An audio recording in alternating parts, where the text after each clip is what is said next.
Well, hi, everybody. Welcome to Afterburner. I'm Bill Woodall.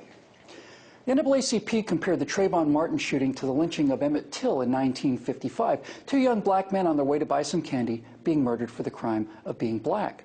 Sirius XM radio host Joe Madison called the Martin shooting nothing more than a modern-day lynching. Well, he was right about that. An innocent person was tied to a tree, kind of a tree anyway, and destroyed before he could be tried, before any evidence was in. That's exactly what happened.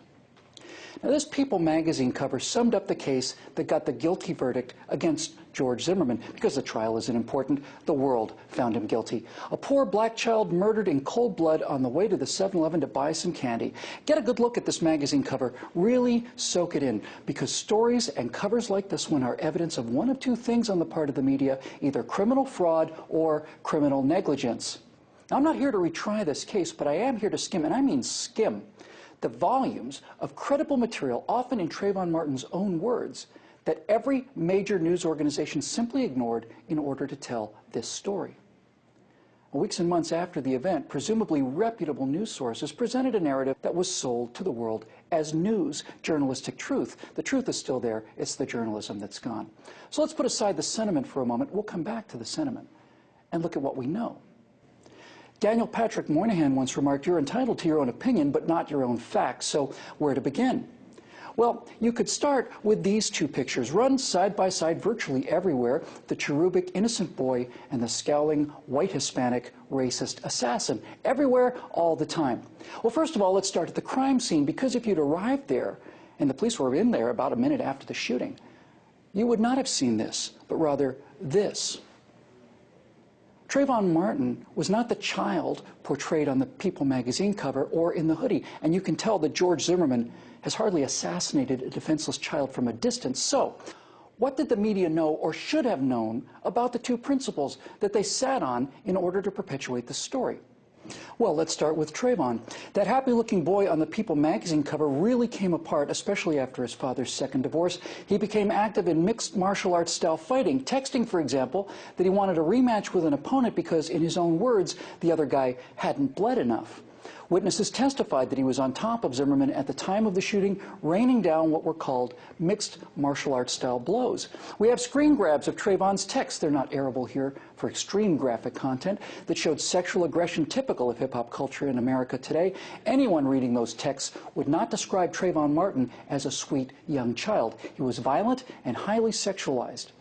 And then things start to get even more serious, because a search of Trayvon's locker at school revealed a burglary tool and several pieces of stolen property, including jewelry. Incredibly, well, it would have been incredible at one time, Dade County school officials decided to list that as found property rather than stolen property. If they listed it as stolen property, a police report would have been required, which would reflect badly on black crime rates in the school system, so it was ignored.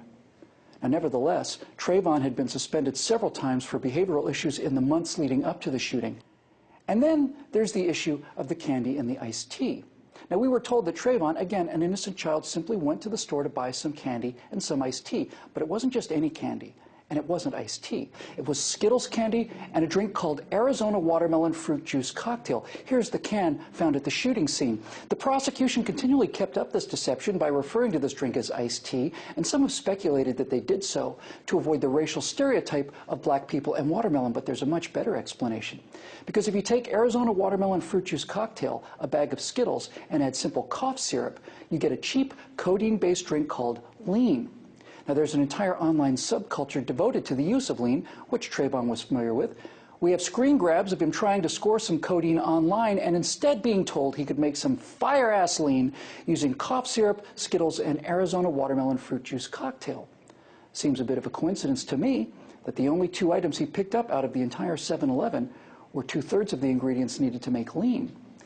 Now, additionally, we have a report from his autopsy that revealed a form of liver damage in this otherwise healthy young man just a few days short of 18 that are consistent with the kind of trauma that excessive lean usage does to an otherwise healthy liver.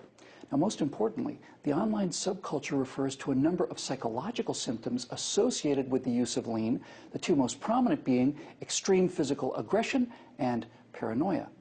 And we could do this for hours. So what about Zimmerman, the arch racist who shot an innocent boy in cold blood? Well, he was raised alongside of two black children. Black members of his community testified he was the only person of any race or color that came up and introduced himself when they moved into the neighborhood. And when a homeless black man named Sherman Ware was knocked down by the son of a Sanford police officer, George Zimmerman, and only George Zimmerman, was so outraged by this assault that he printed up flyers and continued to do so until the son of the policeman was charged with the assault on the homeless black man. The FBI told Eric Holder's Justice Department civil rights cases against Zimmerman would fail because not only was there no evidence that he was a racist, there was a preponderance of evidence that he was not. His was not a white gated community, but a multicultural one, and one in which he seems to have been pretty nearly universally liked and admired. A breakdown of the times and distances between the video recording of Trayvon in the 7-Eleven, the 911 call, and the time of the shooting showed that Trayvon was not being pursued by Zimmerman. He had had ample time to reach his destination, about 4 minutes to go 100 yards. Trayvon had actually gone about 30 yards in that time. He was waiting for Zimmerman. Now, maybe the lean had made him paranoid and aggressive. We don't know. That's speculation. But what isn't speculation is that George Zimmerman was lying on the ground calling repeatedly for help. Why would he call for help if he was determined to kill this person? With Trayvon Martin, who was several inches taller, astride him, raining down mixed martial arts blows and telling him he was going to die that night. And when Trayvon started bashing his skull against the cement, Zimmerman thought, pretty reasonably in my opinion, that if he didn't act, he would indeed die that night.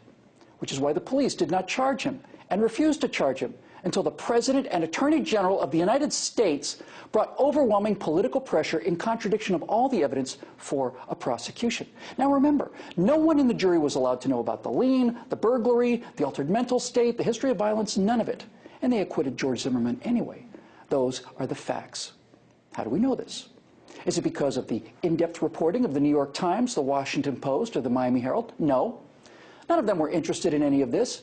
Most of this comes to light through the internet and among many dedicated researchers, especially the works of Jack Cashel at American Thinker and Sundance at the Conservative Treehouse. Now I know some of you are snorting, Conservative Treehouse, American Thinker, typical right-wing liars, but the problem with that is this is not speculation. It's Trayvon Martin in his own words. Go look. It's screen grabs of his texts. It's his own Facebook posts. It's the actual autopsy report. It's sourced. It's evidence. It's called journalism. There's no journalism in places like the New York Times. These facts were available to anyone. That a few individuals could find them without resources and without pay proves that there's no journalism in places like the New York Times. You know, the definition of tragedy is something terrible that didn't have to happen. Should George Zimmerman have gotten out of his truck that night? I think of all the people in the world saying no, he would be at the top of the list. And if it weren't for the political correctness, Trayvon Martin might have gotten charged with his earlier burglaries. Would that have scared him or his parents into changing his direction? No one knows. Now, after the verdict, this image appeared.